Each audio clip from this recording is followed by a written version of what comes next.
So I was just on the phone with my partner this week, and we both kind of realized at the same time that currently we have 24 units under construction. Now, this also doesn't include 2 buildings that we just finished up, which is a total of 6 units. We have 3 units that we're about to buy that's gonna be another gut rehab, and we have another 4 units that we're currently finishing the permitting process for. Now, these projects range from everything from brand new ground up construction to your gut rehabs to your lighter cosmetic jobs. So we're literally doing everything across the board in terms of construction. And just a few years ago, there was no way we could have handled this sort of volume. So I thought I would make this video talking to you guys about how we started our construction operations when we first got going, and then some of the key moves we made recently that's allowed us to take on such a big volume of construction jobs in a pretty short period of time. So with that, let's get at it. What's going on, guys? My name's Lior and I'm a real estate investor out of Boston, and welcome back to the channel.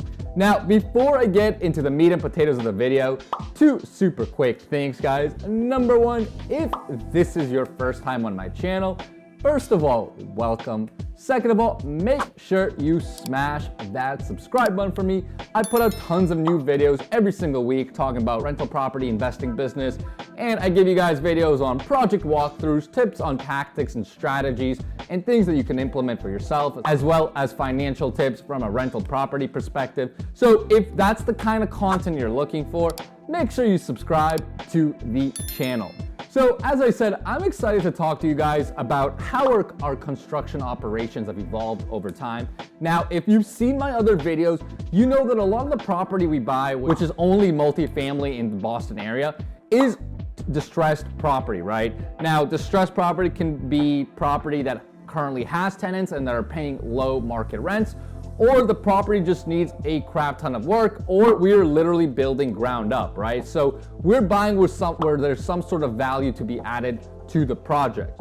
Now, when we were first getting going, we certainly did a couple of jobs that were complete gut rehabs. And I remember even my first 2 or 3 jobs, they were just so overwhelming from a construction management perspective, right? Because I was based essentially more or less GCing the project myself, right? We would have all the subs lined up, and I would essentially coordinate between all the subs, all the vendors, and make sure essentially the project is running smoothly, right? I would be on site almost every single day, making sure that contractors weren't bailing, making sure they were doing the right thing, trying to answer any questions they might have had. So that was kind of our first couple of years, right? And it was very, very intense. A lot of hours, a lot of emotional drainage as well. Now, over time, we started to expand our portfolio and started taking on more projects. And with that, obviously came on taking on more construction jobs. And at some point, we kind of realized that it's gonna get very, very tough to execute on all these construction jobs if it's just me and my partner running around trying to essentially coordinate between all the different subs, vendors, etc. Now, we thought about a couple of different moves we can make. At first, we considered essentially hiring a third-party true general contractor, right? Someone that would essentially take the project and manage it, and where we don't have to kind of go into the nitty-gritty of each sub and show and be on site every day, making sure the subs are showing up, right? It would be a true GC who would essentially run the job.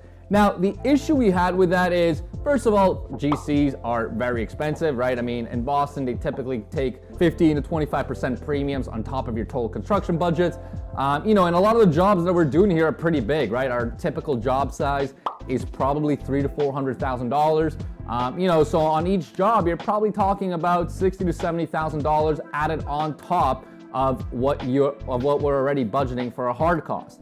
And not only that, my issue with third-party general contract always has been, I think it's tough to align incentives properly, because obviously the GC isn't always as incentivized to, run the project as smoothly and efficiently as possible, right? It's not like he's an owner in the real estate company or in the actual real estate, right? For him, it's just making dollars on top of the project.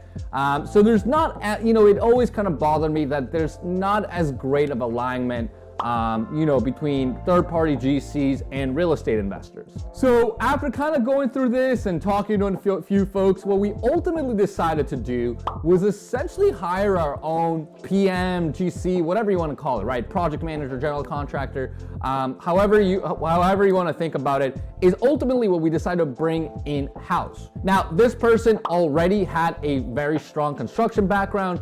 She's worked in the construction industry quite a bit. So it wasn't like a rookie, right? It wasn't someone that we brought in that we had to teach them all about construction and everything, right? It was someone with experience who's been in the industry before, had plenty of contacts with different subs, vendors, etc., that could actually even expand our network. So it was a really strategic person that could really improve our operations. So she works directly with my partner and I, right? And she's essentially our boots on the ground, right? Between all the different project sites. So typically most days she's bouncing around between different project sites and just making sure that everything is going smoothly. Essentially what we were doing just a few years ago, right? So if any subs have any questions, they typically will first reach out to her. She's making sure that the subs are actually on site, and not actually bailing on work or skipping any days. She's also setting up inspections, meeting with inspectors. She's improved her operations, right? Because she also has more flexibility than we did back then. So she's able to do things like off hours inspections and get things done quicker and more efficiently. By having this extra person on boots on the ground, what it really has allowed us to do, me and my partner, is kind of take a little bit of a step back and again, not be focused as much on the day-to-day logistics, that kind of grinding, grueling work that needs to be executed properly on, but doesn't necessarily help you to continue to expand, right? So I've gotten more time back, which has allowed me to continue to expand our portfolio, right? So now we've been able to buy way more buildings than we've ever had in the past. We're able to execute on way more projects than we ever had in the past. I can focus on other things like investor relations, obviously brand building, like creating videos like this one, right? So it's allowed me to kind of continue to grow our business in other avenues, whereas in the past, again, I would probably be more focused on, the day-to-day operations and kind of chasing the inner logistics of a construction job instead of actually focusing on growing the business. Now, she's not been the only key hire that's really helped. If you've seen, I actually did a video recently where I talked about how we brought on a property manager in-house as well recently. She's also been really, really instrumental in helping us with our construction operations. Sometimes if things need to get ordered at Home Depot or something like that, the PM will actually step in and help us kind of tackle those sorts of things. The PM has also helped us with our leasing process, right? So for all of our units under construction now, we're able to start pre-marketing them way, way sooner than we were ever before. And we're just doing a 4-unit project right now where we haven't even finished rough yet, right? We haven't finished all of our rough plumbing and electrical, and we already had 4 completed and accepted applications for our units, right? So having kind of resources like that allows us to improve efficiency, get jobs done faster, rent out units faster, and essentially de-risk the entire operation, which has been absolutely instrumental. So if you're someone that does a lot of heavy stabilization work, especially as it comes to construction, right? So if you're buying a lot of value add projects, whether it's light cosmetics, where you're just going in and doing fluffs, whether you're gut rehabbing or doing new construction, at some point, if you want to hit a higher volume, you are certainly going to need to think about how to expand your operations. And again, you can certainly choose between third-party GCs versus bringing someone in-house. I'm not, by any means, I'm not ruling out doing third-party GCs in the future. I mean, at some point we might come back to that.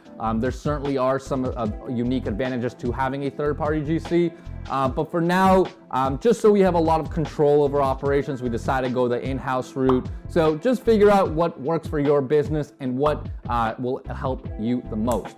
So if you guys have any questions about this, make sure you comment below and I will definitely help you out.